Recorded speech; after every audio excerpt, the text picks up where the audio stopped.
அந்த பட்டணத்தை சூழ்ந்திருந்த யோவாப்பும் அவன் ஜனங்கள் அந்த பட்டணத்தை விட்டு என்ன செஞ்சாங்க, போயிட்டாங்க. இது எதுக்கு சொல்றேன்னா, ஒரு புத்தியுள்ள ஒரு ஸ்திரீ இருந்தபடினால் அந்த பட்டணம் காக்கப்பட்டது. எல்லாரும் ஆமென் என்று சொல்லலாமா?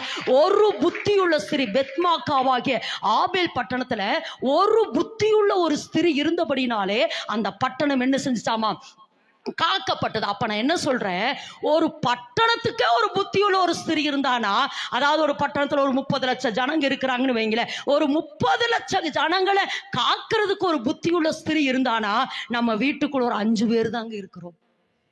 எத்தனை பேர் இருக்கிறோம்? மீறினா ஒரு 7 பேர் இருக்கிறேன்னு வைங்களேன். அந்த 7 பேரை நம்மளால காக்க முடியாதா?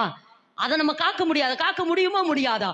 காக்க முடியும். இதுக்குத்தான் இன்றைக்கு கர்த்தர் நம்மளோடு பேசுறார். ஆமென் என்று சொல்லாம, அதாவது அவ எப்படி காத்தா, அந்த பட்டணத்தை அவ எப்படி காத்தா, அதை காக்கிறதுக்கு அவ என்ன செய்தாள் என்பதை குறித்து தான் இன்றைக்கு தேவன் நம்மளோடு